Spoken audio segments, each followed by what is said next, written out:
அம்மா சமைக்கிறத கம்பேர் பண்ணும்போது எதெல்லாம் உங்களுக்கு வந்து இரிட்டேட்டிங்கா இருக்கு? அம்மா சமைக்கிறத கம்பேர் பண்ணால் கூட பரவாயில்ல, அவங்க அம்மா இப்போ எங்களுக்கு சமைச்சு கொடுக்குறாங்கன்னு சொல்லலாம். அவங்க செத்து போன பாட்டியெல்லாம் கம்பேர் பண்ணி என்கிட்ட பேசுவார். எங்கள் பாட்டி தக்காளி சட்னி செஞ்சால் இப்படி இருக்கும் அப்படி இருக்கும் அப்படி சொல்லி.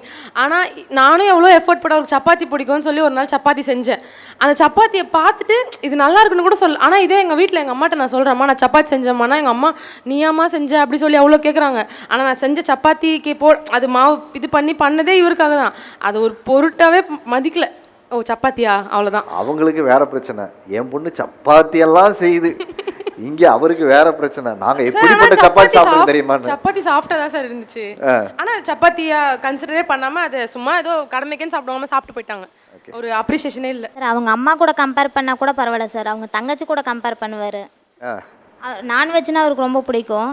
அதனால் சார் நம்ம ஒரு ஆசையோடு இன்றைக்கி சாப்பிடுவார், ஏதாவது சொல்லுவாருன்னு செய்வோம். பாப்பா நல்லா செய்வா, அது மாதிரி டேஸ்ட் வரல அப்படின்னு பாருங்க சார். ஏன்டா செஞ்சோம் அப்படிங்கிற மாதிரி ஆயிரும்.